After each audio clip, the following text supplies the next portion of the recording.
one of my favorite sayings of Jesus, he said, I want you to have the abundant life. That's in one translation. In another translation, it says, he says, I want you to have the fullness of life. So some Bibles translate it as abundant life. Some Bibles translate it as the fullness of life. I want you to have the fullness of life. He's talking, yes, abundant life. What does that mean? Abundance in conventional terms, when you think of abundance, we think of many things. You can have lots of things and you have abundance. But true abundance is something, it's not lots of things, although maybe lots of things may come to you, but you don't need lots of things in order to experience abundance. You experience abundance through experiencing the presence within you is the abundance. It is the fullness of life, the fullness of life that is within you now. Oh. And then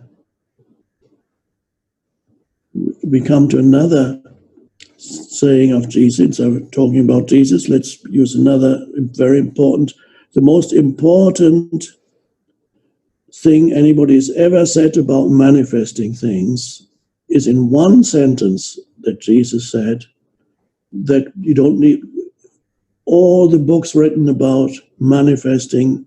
Once you understand that one sentence, you don't need to read any of them. And that sentence is, when you pray for something, believe that you have received it and it will be yours. Believe that, now the key, of course, is not believe that you will receive it. The key is believe that you have received it. And then it will be yours. The will be refers to the thing, whatever it is that you pray for. But what does that mean? How can you believe that you have received it when obviously you haven't received it? Now, this can only be understood together with his statement about the fullness of life. It is when you realize the fullness of life, that is the power of your own consciousness. It's not your own, but let's just call it your own. It's universal consciousness. And this awareness, this presence is universal consciousness. It is, let's temporarily call it your consciousness. It's not yours, because if you say your consciousness, you have a separation between you and consciousness. But there is no duality here. There's only the consciousness that you are. So when you realize that the power of your consciousness, the power of consciousness is the fullness of life. And you can then, nothing that you could add to yourself could be any greater than that.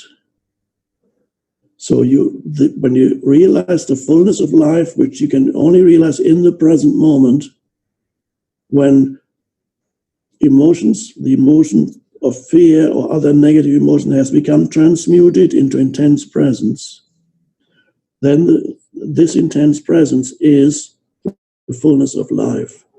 Anything else that you could obtain in life and that you as a person may want or may enjoy or may need on a personal level is the icing on the cake. Now, to this important realization that all manifestation, you can only be a really successful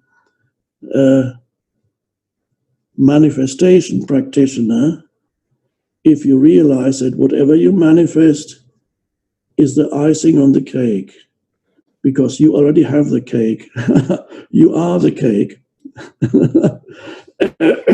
If you don't realize that, then life is frustrating, because even whatever you do manifest, if you think that's the cake, it's not going to satisfy you for long. It might even make you sick. If you eat too much cake, it may make you sick. So the cake is the essence of who you are, is the presence. If you bring an image of what you want to obtain or achieve into that feeling of presence or aliveness, then that can become a very powerful manifestation. You want to have a better place to live, perhaps, whatever it is. But you don't need it to experience the fullness of life. You can only be successful at manifesting if you don't need whatever it is that you want to manifest in order to give you the experience of the fullness of life, which we could use other words to describe it: the experience of being fully yourself, the experience of having made it, the experience of a fuller sense of identity, whatever it may be. Because people don't want the thing that they think they want. They want the feeling that that thing will give them. You don't want the car just for the sake of the car. You want the feeling that is associated with the car and the mental image that's associated with, I am the owner of this car, it's my car. That's what they want. The car itself would be meaningless. So they want, whatever they want is always a secondary thing. They want this fullness of life through something else. So I'm really describing how manifestation does not work. And even if it did work in that way, and sometimes it does in a limited way, it's not the answer, and it doesn't make you happy, and it won't ultimately solve anything.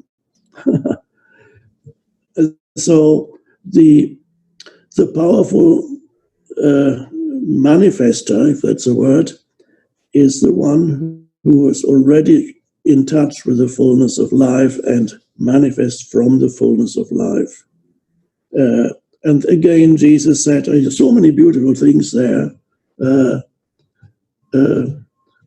Find only the kingdom of heaven that is within you, which is again the fullness of life, which is the presence, the unconditioned consciousness, and all the things that you need or think you need will be added onto you. That's an amazing thing. It's even when you do not specifically attempt or practice manifesting specific things in your life, which some people do and some don't. It's an interesting practice. But even if you did not want to manifest specific things, your life will change as a result of being in touch with that dimension within you, the fullness of life. Because from there, manifestation happens. It even happens when you're no longer even want to manifest because you're fine, but you represent then a different level of consciousness in this world, and the way in which you experience this world changes, and the way in which you affect the world changes. So you cannot help but manifest when you undergo this shift in consciousness. And even if you don't undergo it fully, you still begin to manifest a different world. First of all, a different world for yourself, because the way in which you experience the world depends on your state of consciousness. One person may react to the same circumstances very differently from another person, depending on their level of consciousness. So one person encounter a particular form of adversity, a very unconscious person, and react in their way. So they experience a very different world from a person who meets the same adversity from an awakened state of consciousness, experience it a different world. And not only that, the way in which let's say, whatever event you're experiencing in the present moment, the way in which you meet this event, the state of consciousness from which you meet this event determines the subsequent development of that event.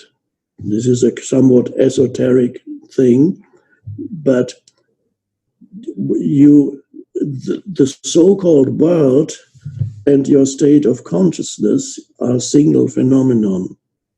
There is not really a world if nobody experiences it. So the consciousness that you are and the world are a single thing. When your consciousness changes, the world changes. First of all, the way in which you experience the world changes. It basically means the world changes for you. And if the world changes for a sufficient number of people, then even the so-called outside world changes. So for the world to change, there needs to be a shift in consciousness. But you begin to experience this in your own life first, and then you begin to inhabit a different world. So you manifest, of course, always. Most people manifest, as I'm sure you know, most people manifest unconsciously because their conditioning of the way in which their mind is conditioned determines how they experience events in their life, and that becomes their world. So they manifest every moment. So how do you manifest your experience of this moment? That's another way of looking at manifestation. How do you manifest this moment? It depends on your level or state of consciousness. And so there's your freedom. You are not dependent ultimately on external conditions.